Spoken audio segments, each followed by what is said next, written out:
Today, my guest is Joan Underwood. Joan is actually an ambassador and has been since 2004 for Antigua. Joan is the managing director and principal consultant for Underwood Talent Development Services Incorporated. And Joan is also the author of the Manager's First Aid Kit, a practical guide to remedy the three most common managerial challenges. Joan describes herself as a purpose-driven talent development specialist who is guided by core values of accountability, execution, and professionalism as she carries out her organizational mission of serving small to medium-sized enterprises, governments, and regional institutions, helping them develop high-performance individuals, teams, and strategies. Joan has contributed to the field of HR within the Caribbean, and it led to her selection of the 2023 regional champion during the HR Management Association of Trinidad and Tobago's Legacy Awards. She's the first individual to receive this award. In addition to her work in coaching, management, and policy in both the public and private sector, Joan served for 7.5 years as Antigua and Barbuda's non-resident ambassador to several Latin American countries, including the Bolivian Republic of Venezuela. She also served as the Chief Implementation Officer in the Office of the Prime Minister, Dr. the Honorable Winston Baldwin Spencer. Joan's leadership journey is featured in Championing Women Leaders as one of the 27 case studies of outstanding women leaders in the Commonwealth. Please welcome Joan Underwood.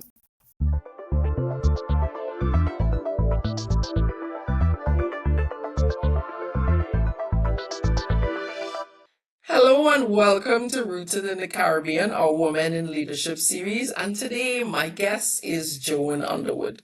Now, Joan and I connected probably about 2 years ago, or just under 2 years ago. We worked on a major project, and I have to say I fell in love with Joan. So I am really, really, really happy to have her join today. Welcome, Joan. Thank you so very much, Dominique, and I'll tell you that it is a mutual love affair. Oh, thank you. So, Joan, as I shared when I reached out to you, the very first question I ask all of my guests, talk to us about your roots. What are your roots and, what's your history? Who's Joan?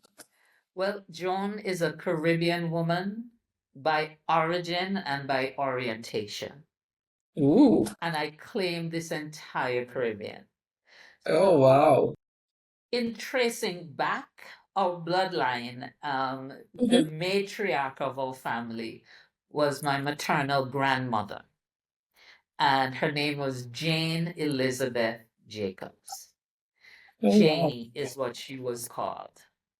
Mm, And my grandmother was from Dominica, okay. and she was born, I think it was 1921, right? So she would have celebrated her 100th birthday just 4 years ago.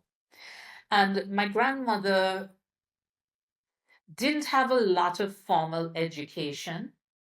Right. Back in those days, families with scarce resources, because she came from a poor rural village in Dominica called Dominica. Monrachet, and Mm, families with scarce resources, and there were lots of children in the family. The little money that they had to spend on education would be spent on the boys. So my right. grandmother had little to no formal education, but she was the most brilliant woman that I had ever met. Couldn't count better than her, nobody. And Wow. in terms of critical thinking, the ability to analyze and plan and strategize, I'm yet to meet her equal. So my grandmother wanted, and she became a single parent at a very early age. So think back, we're talking the To that 1930s, time okay? frame, yeah. And she decided, okay, this happened, didn't make the best of choices, it's not the end. She decided Yeah. that she would leave Dominica and move to Antigua to create a better life for her and my mother. So Right. the father was not in the picture. All right. Hmm. So Granny came to Antigua. She left mommy in Dominica when she initially moved because she was going to this new place. She needed some time to establish herself. So she came, and when she first came to this new country, she hired herself out as a domestic worker. But she Okay. had a plan. She saved her money and leveraged her Dominican connection because Dominica is big on agriculture where Antigua Yeah. isn't. And so she set herself up in the public market as a vendor and she imported the fruits and vegetables From from Dominica. Dominica. Right. Yes. And growing up, we went to the market. We all had to go to the market and work in the stall. And her stall was stall number one in the market. So she was the first vendor. And I know That she you encountered. strategized to get, location, location, location. She would have strategized to get that location. And her Right. style different. How she did her business was different. My grandmother was a beautiful woman, tall, regal looking, and her stall had that same stature in terms of everything being presented just so. Yeah. And she went from just selling the fruits and vegetables, she got into dry goods. And my grandmother then establish a reputation for herself as the go-to person in the market. When anything was scarce, Miss Janie would be able to get it for you. And she supplied hotels and tourism was always big in Antigua. And she had repeat visitors who would have a holiday home here. So whenever they were here, they would rely on her to get their food, their fresh food. And it was interesting because just within the past few months, there's a Yeah. very high-end resort here in Antigua. It has two components. It has a residential component and then, the visitor Yeah. component. Visitors. Right. And they contracted me to do some leadership development work with them. And I went on their website to get to know, I knew they had been a client of my grandmother's because Right. growing up, I was familiar with her talking about them.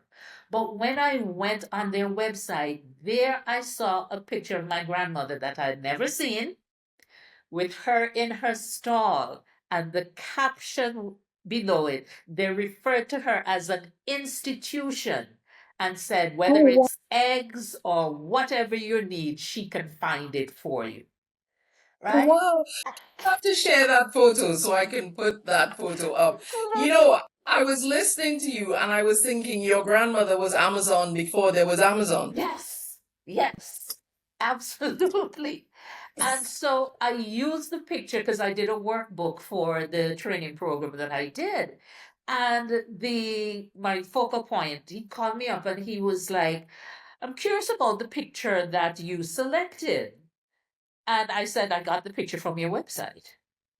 He said, no, before that, he said, I figured the person is related to you, but I was wondering about relevance for us. And I said, it's relevant for you because I got the picture from your website. I'd never seen it before. I encoded it on your website, but it's also relevant for me because that's my maternal grandmother. And so I started the leadership training program by sharing the story of my grandmother and about possibility thinking and not being limited. Even as leaders, we face constraints, but rather than focusing on the constraints, focus on the possibilities. Have a vision of who you want to be, what you want to accomplish, and then pursue it. And then maybe this will be your legacy long after you're Well, gone. well, it's interesting that you say that because what I was thinking was that's her legacy. You are her legacy. You Absolutely. know, you talked about strategic mind and unparalleled, like you've not met. And while you were saying it, I was thinking, but there's Joan. Joan is a product of that strategic, intellectual, like, wow. And I emphasized in introducing you to my grandmother that she didn't have formal education, but she understood the value of formal education.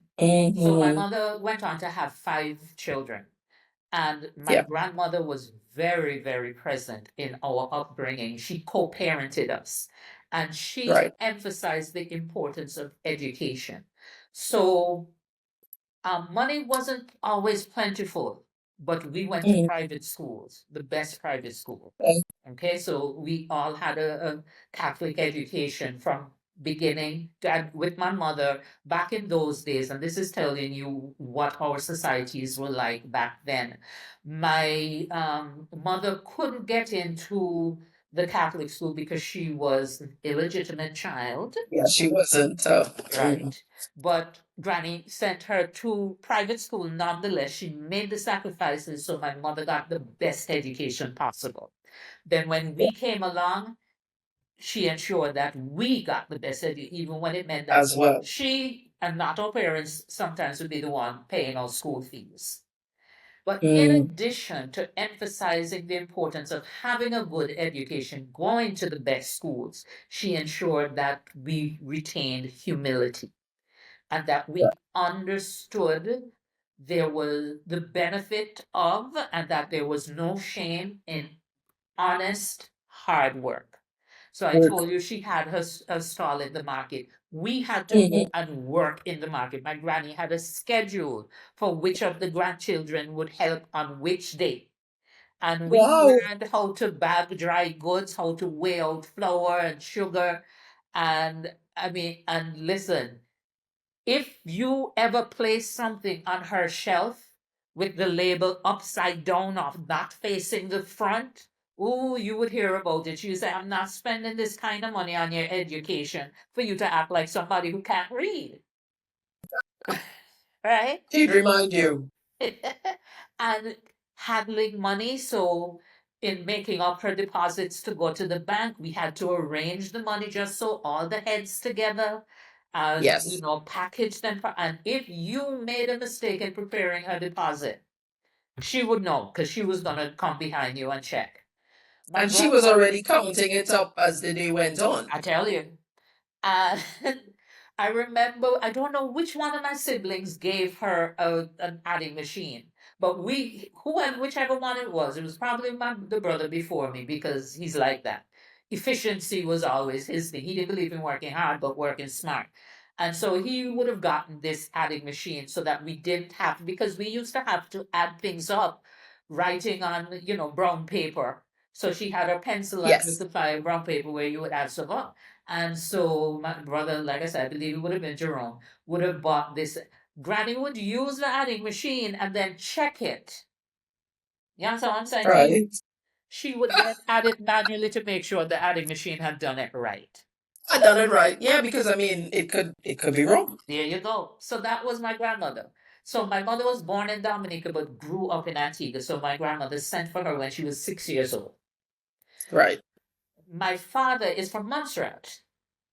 Oh, So my okay. parents would have met in Antigua. In Antigua. Right. And so we're first generation Antiguans, right? Mm. And because of the Montserrat connection, I'm also a UK citizen. Right. It, So you're not just a Caribbean woman, you're an international woman. I remember the first time I traveled to the UK, I did so on a UK passport.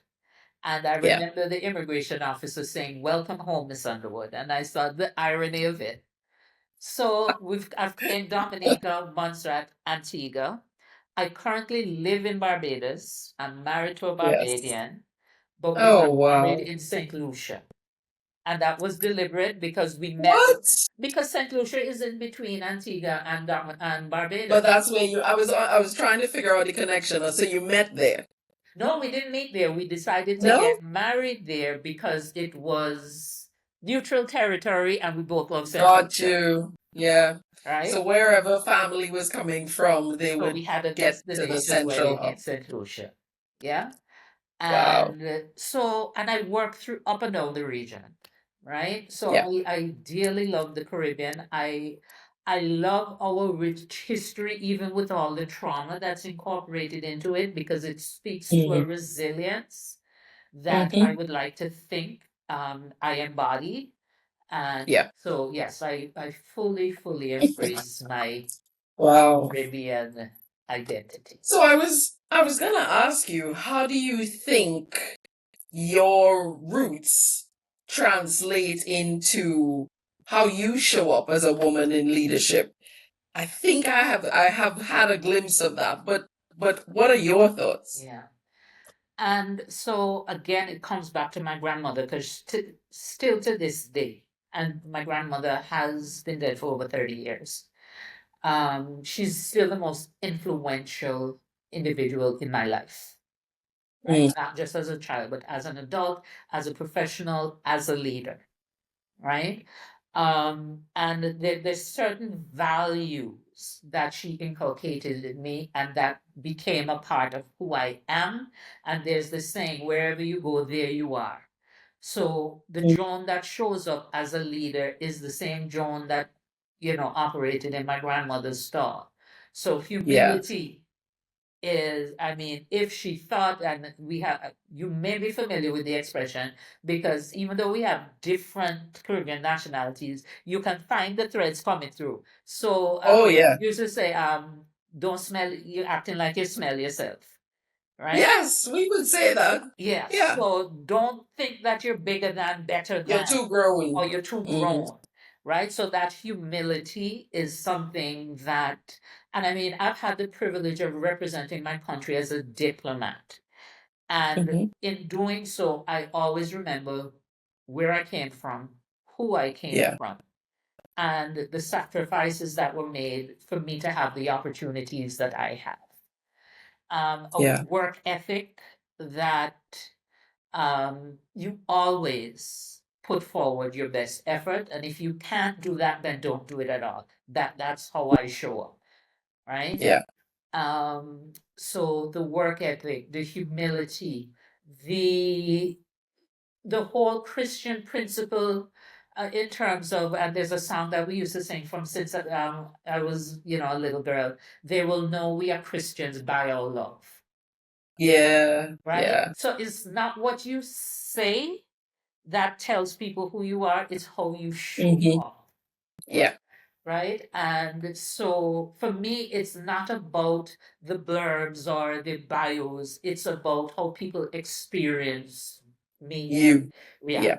in their lives. So all of that again is coming from my grandmother, because my grandmother was a huckster, higgler. I mean, they have a vendor, they have different terms. Some Hmm. of them could be perceived as pejorative, but she wore who and what she was with pride, With pride. and brought the Yeah. best of herself to whatever she did, right? Yeah. And so, no matter what we're doing, and I'm referring to me and my siblings who, learned the lessons that she taught us, that's how we show up.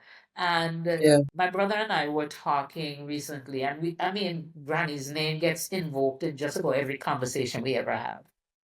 And she was like, look at how we all ended up with professions that are of service to others.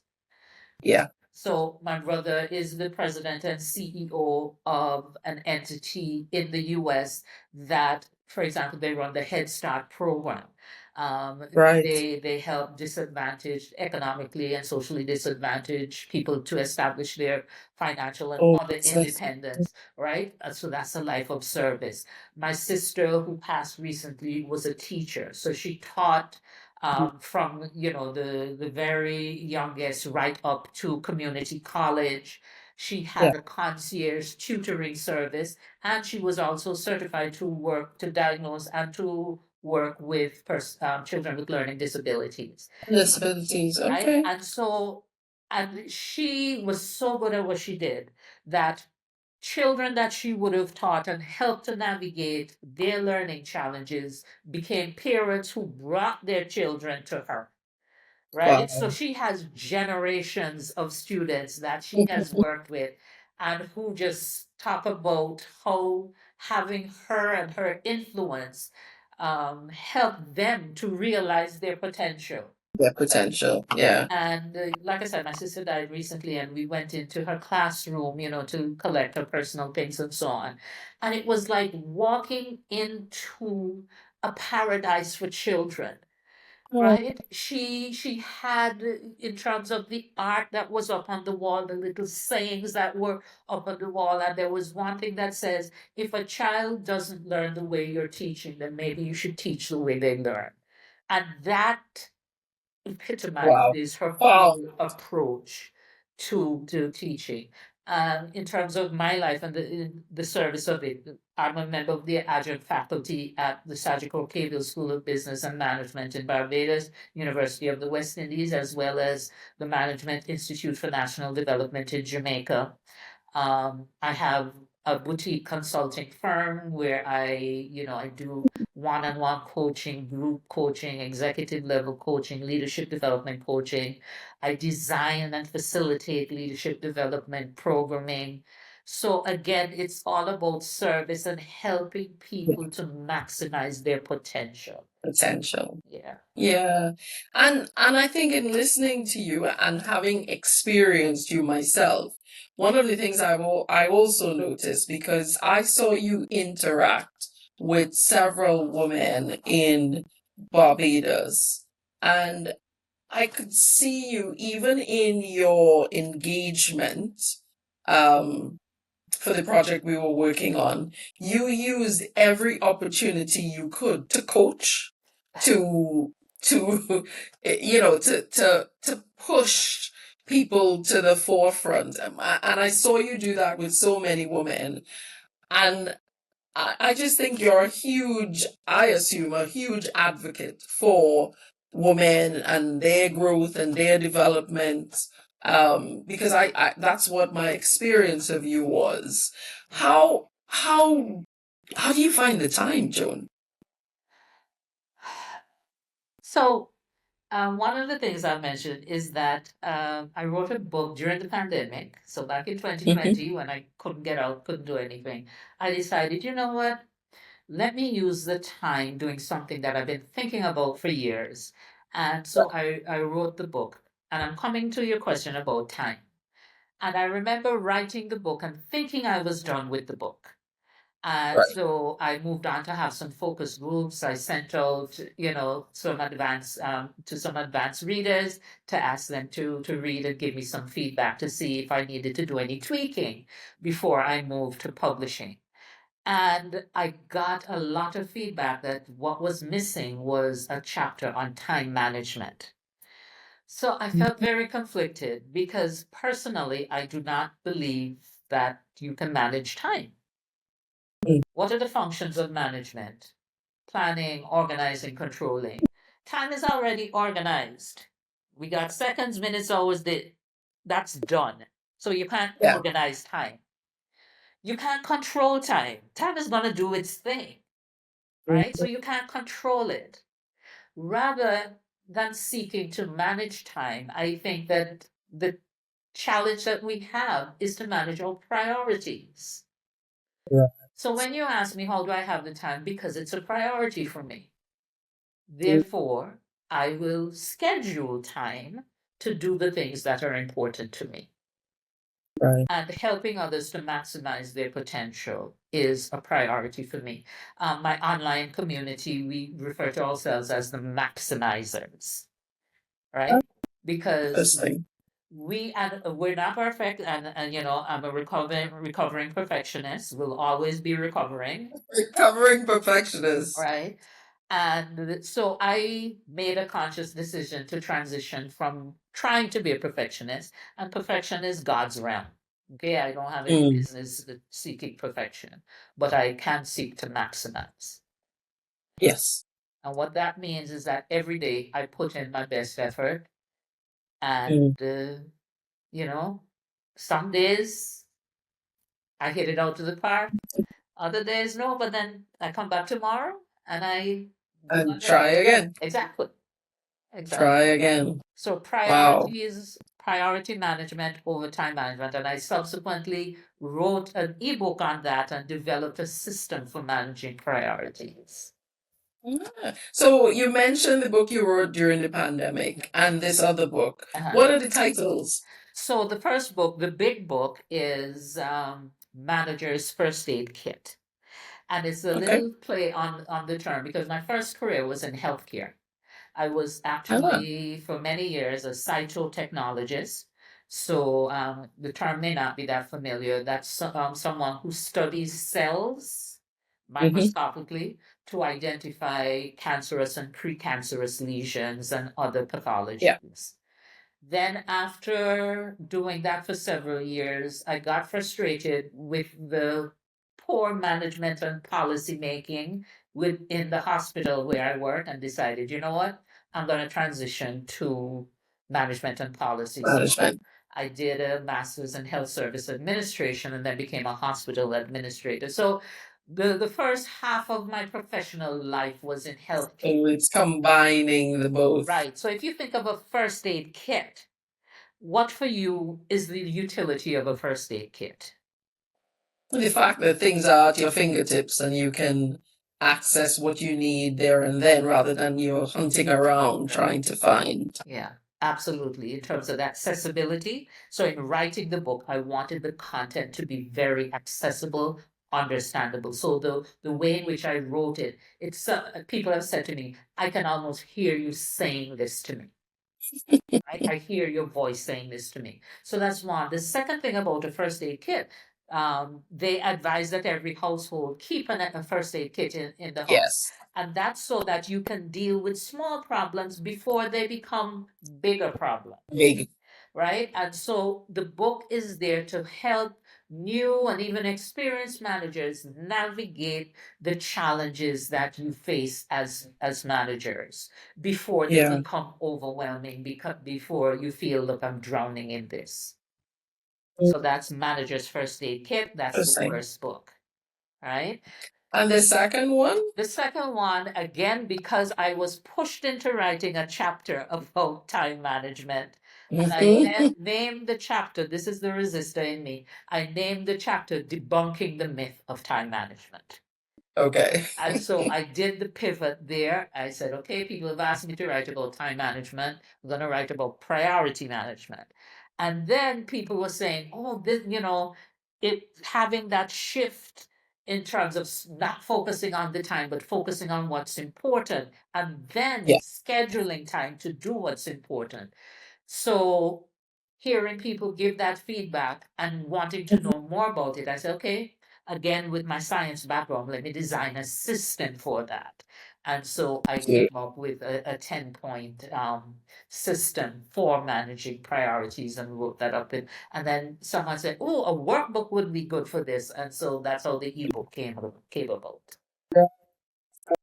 That's really, really fascinating. I think about because I work in the National Health Service now in the UK, I think about um, how those connections between what you do from a health perspective and what you do from a management perspective. Because as you know, it's one of the biggest gaps. You know, often people are promoted based on tenure Yeah, and not having the right tools could be detrimental. exactly. So, And that's the fundamental premise underpinning my book. And so yeah. and when I did the research, I found that 60% of new managers either fail outright or underperform in their first 2 years in the Mm, role. And that's yeah. because they weren't adequately prepared. As you said, you get promoted or appointed to a managerial position as a result of tenure, or maybe because you're an outstanding individual contributor, a knowledge worker, a Mm, technical worker, and they reward you by promoting yeah. you into management, which requires a completely different set of Skill competencies. set. And more often than not, employers don't prepare you. And so my Yeah. book helps individuals to navigate that transition. And it ties Yeah. back into what you said about the health part of it, because the way I structured the book, it's in three parts.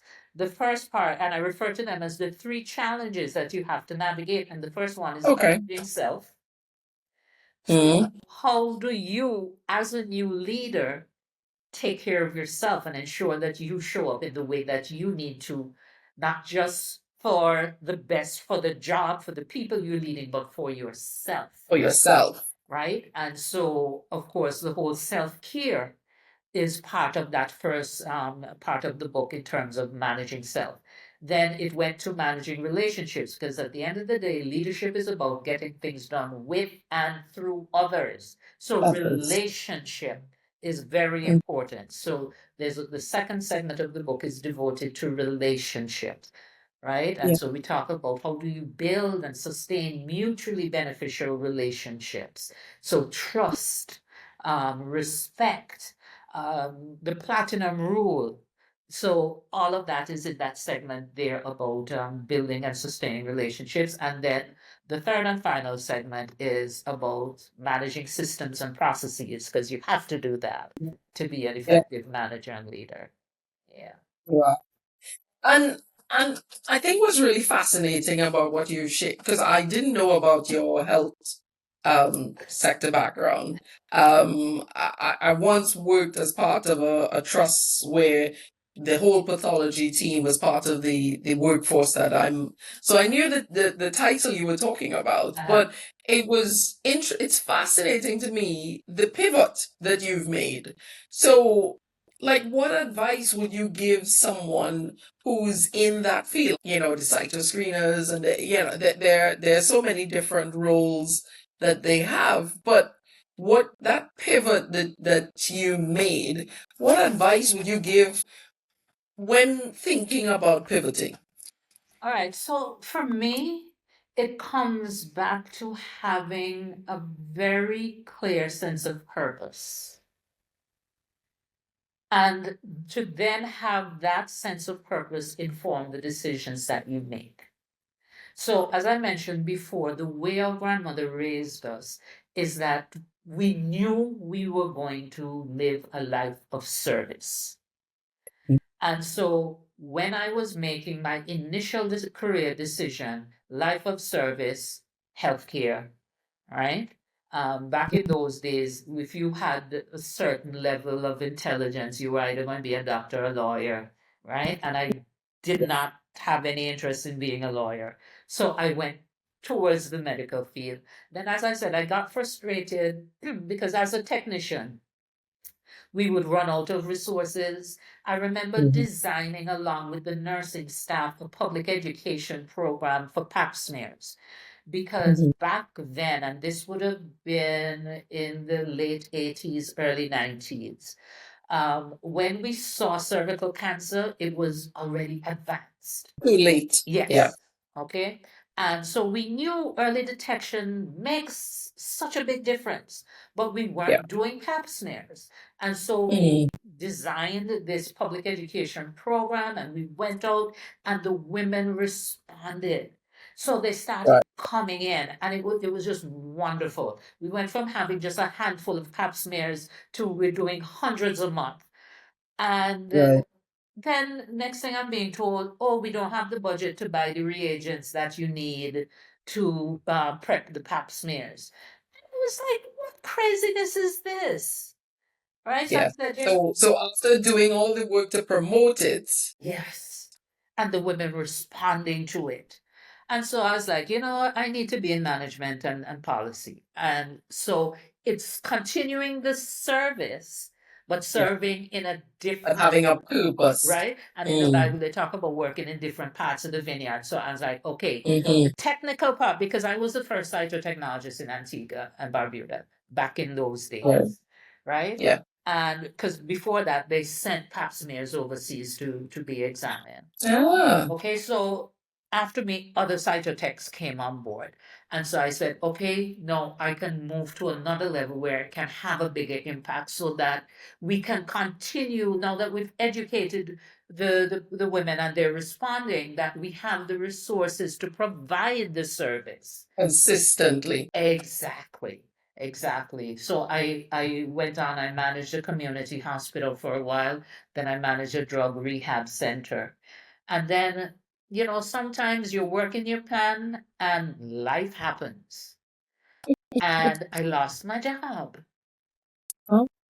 right? It was deemed a wrongful termination. But again, it's because I would not compromise. And you and I were talking off camera about this. There's certain Mm. things I will not compromise on. And if you're Yeah. going to Yeah. treat certain categories of workers differently than you're treating your Others clinical staff, I'm not on board with that, accepting that. right? Yeah. I was the business manager, so I was responsible for staff. And you're telling me we share an eating facility, and you're telling me don't let the non-clinical staff eat at the same time as the clinic, and you're introducing all these, tiers, Friction. and I'm Hmm. like, mm-mm. And so we started butting heads, and when they realized that I was not going to be that person that would just Yeah. do what, yeah. Back down. So there am I now, unemployed, and I tell you, God is good, eh? Because when you can't see a way, He will. Mm. Because I lost my job, a really good job, when I was building my house. Oh, wow. And I had just bought a vehicle, a four-wheel drive vehicle, because I was building in an area that wasn't yet Carry. developed. So the road infrastructure wasn't there. My car kept getting stuck. So I said, I need to upgrade to a four-wheel drive. So there I Yeah. am with a mortgage and a car note and no income. Yeah. And so that was a hard pivot to just what can I manage that will give me a decent salary? And so I Yeah. ended up moving from healthcare into general business. So I managed the national lottery. Talk about a hard pivot. I went from being the operations manager at a drug rehab center to managing the Do that. the Wow. national lottery. And while I was doing that, it didn't feed my soul.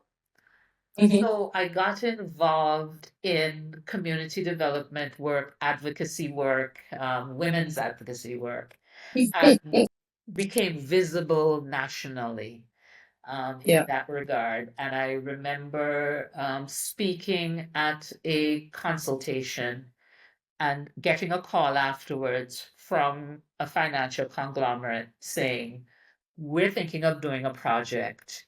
It's a multi-sectoral project. We would like you to come and Yeah. manage it. Okay. So I left the lottery, almost ran through the door to go and do something that aligned with my values. Because Yes. this was a project, it was called the Tourist at Home Project, and it was a beautiful, beautiful idea that I had the privilege of taking from an idea to a full-fledged project and then running Project. the Yeah. project. And what we did is that we took workers in the hotel sector, in the tourism sector, and we Yeah. made them tourists at home so that they experience the tourism product. Ah. And of course, there was training and so on that went along with it. But it was to And help. that must have changed their customer service Exactly. in the Exactly. industry And I mean, we didn't, you know already that I don't believe in treating people less than. So differently. we got the Hmm. taxi driver. So the networking I had to do because we had to get the taxi associations on board because these Right. tourists at home, they were picked up from their homes and transported to the hotels where they would be Right. staying as guests. So we had the taxi drivers, we had tour operators, we had the hotels who gave me room nights to bank. The Right. restaurateurs came on board, so some people would get dinners, some would get massages. So everything that we offered the tourists were offered to these workers, Yeah. right? And plus I wrote a weekly newspaper feature about quality in the tourism product. And so that again gave me more visibility. And so when I was done managing that project, I was invited to join that same financial conglomerate as their HR person. Right. At the time, I'd been a general manager, I'd been a business manager, I'd been a hospital exec. I was not interested in HR, Yeah. right? And but it was either you take this job or you become unemployed again, right? So I negotiated that they would add strategic development because that's what I love. Right. All right, so add strategic development to the HR portfolio and we have a deal. And they did. Yeah. And I took it and fell in love with HR in the process. Wow. And also it goes back to what that second part of your book, because you talked about the fact that you work through others. You know, as leaders, we work through others. You're not necessarily the one doing the doing. And what you just described meant that you had to go into a field that wasn't your wheelhouse, but you knew all of the applied elements, Yeah. and you had to work through others to effect change. And what I did, and again, this comes back to the value of education that my grandmother inculcated in me. Once I took the job, I determined I'm going to become an expert in You this field, learn. right? Yeah. And so I became certified. I did what I needed to do to become the best possible HR practitioner that I could be. But Good. I Yeah. love the point that you make about doing things through others, because when I Mhm. eventually resigned from that position to work with in the office of the Prime Minister on a full-time basis, in my letter of resignation, I said to the managing director, "You do not need to replace me. My team is perfectly capable of running this department. Just give them another executive to report to and ensure that that executive understands to leave them alone and let them do what they've been doing." To leave them alone. Yeah, because by that time I was just a figurehead because they, Yeah.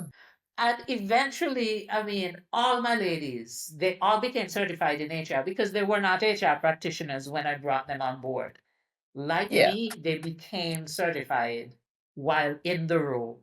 And Yeah. now, decades later, they all hold senior HR positions at different entities in Antigua and Barbuda. So I'm really, really proud of them and what they've accomplished. Yeah. No, that's really, I mean, just to say, Joan, I could keep talking all afternoon, but I I just wanted to, I guess there are two things I wanted to ask. Um, did you ever imagine you'd become a diplomat? And just what led you down that path? And then the other question was, what are the three words that you would use to define your legacy? What are the things that you want people to remember you for? Okay. So, in terms of ever dreamt of being a diplomat, absolutely not. Was not on my radar. And in fact, when the first question was first asked, I thought they were joking. But in terms of how it came about, as I mentioned, I'd become very involved in advocacy work. At one Mhm. point, I was president of the Employers Federation. And then I became very involved through them with HR and would have helped to um, create the HR Association in Antigua and Barbuda. And so was known as a spokesperson and as an advocate. When we started with the CARICOM single market and economy, I was one of Antigua and Barbuda's spokespersons for that. So I Ah, would have traveled regionally and spoken and done educational workshops and so on promoting that. And so in 2004, when the Baldwin Spencer administration came into office, he invited me to be a part of the administration as an ambassador. And yeah. well, let me reframe that because he didn't ask me, he asked my employers, Mm, who then relayed the message to me. awesome. And I thought Wow. they were kidding. And I was like, well, how is this going to work? And they were like, we will give you the flexibility you need to do the ambassadorial, to hold the ambassadorial portfolio, Duties. Yeah. as long as you ensure that your work here doesn't suffer. And because I knew I Okay. had a fantastic team, I met Team. with them, explained what it was, and said, this is, I can't say yes if you guys don't have my back. Because I'm Yeah. going to be traveling on missions and doing work for the government. which means that I Yeah. can't be physically here with you. And they said, Joan, we have your back. And so I was able to do that from 2004 to 2009. But at that time, the prime minister, So in his second 5 years. term, asked me to come and work with him full time. So then Got you. so that's when I resigned. And the ladies, And they like, moved. they got it. You don't need to replace me. They've been doing it for 5 years, and they've been perfect at it. Wow. And again, service, another way Hmm. to serve. So Yeah. yeah, so it was easy for me to say yes when I thought about how I could help my country. And As well. right, and in the Spencer administration, he was very big on development by diplomacy, and Mm. so education was a huge part of that. So every country with which I collaborated, Visited. I Yeah. would have advocated for scholarships, and so yeah, so it Right. was an easy fit for me. Now, in terms of the three words, Yes. again, I'm going all the way back to my grandmother, professionalism. I Hmm. would want people to say of me, Joan was professional. Consummate professional. I can attest to that. Um, I we haven't delved that deeply into Caribbean women, and how we're socialized, and the challenges we face as women. One of the things that I've experienced coming up through my career, and I've been really blessed in terms of having people who mentored me, who supported Hmm. me, but I do know that we face inequity and inequality. So it's not fair and it's not equal. Yeah. And I know that that does something, it can do something to your soul, Yeah. right? And I know the difference that the before I became a confident professional, I Yeah. know what that felt like. Hmm. And I know what it felt like when I started showing up as a confident professional. And let me tell Yeah. you, it's night and day. And I want every woman to be able to experience the confidence and to Pride of see, themselves. yes. And so the other thing that I would want people to say of me and of my legacy is that I helped the people that I led and that I coached to be more confident, Yeah. right? That's something. And the third one, and depending on what day of the week you catch me, this third one might vary. Those other two not gonna change, but the third one might vary. Okay. Okay. But today, I think that I will say that it's about having that belief in possibilities. Yeah. And I tie that into, even if I don't know the answer right now, Hmm. I believe that there is an answer. Yeah. And so that speaks to a mindset that's open and Hmm. that is oriented towards learning. Yeah. And so I will take on challenges that in the back of my mind, I was like, if these people only knew that you don't know how to do this, I said, but by the time they figured it out, I go, no, You already know. right? So, and I think that's a game changer. And I've had a conversation Right. because as a coach, I talk to all my clients. So my clients are predominantly, maybe have like 70% of my client base is female, but it Yeah. also comes up with the guys. Mm. And so there's a tendency to think that I need to be competent first and then I'll become confident. Right. Yeah. Yeah. Yeah. And I have to invite them to, okay, let's examine that. Let's spin that on its head. Exactly. You Yeah. don't wait to know everything you need to know and to have all the skills you need to have to be Hmm. confident. but be confident in your ability to learn and to grow. That is such sound advice. Yeah. Wow. Joan, thank you. Like I said, I could keep talking all. For me, it's afternoon. For you, it's morning because I could hear a cock crowing in the back. So, but um, thank you. Thank you for being so generous with, those parts of you and your journey. Because you're right, the ethos of this is to encourage young people to understand that things are not linear. We take all sorts of paths and there are hills and valleys, but possibilities are endless. Yeah. And there's one thing, it's in my book, in the foreword to my book, and I'll leave you with that. I can do all things through Christ who strengthens me. Not Who some, strengthens me, not the easy ones, but all. things. Yeah. That's why I believe in Thank you. possibilities. Thank you so much, Joan. Thank you. It has been an absolute pleasure. Same here.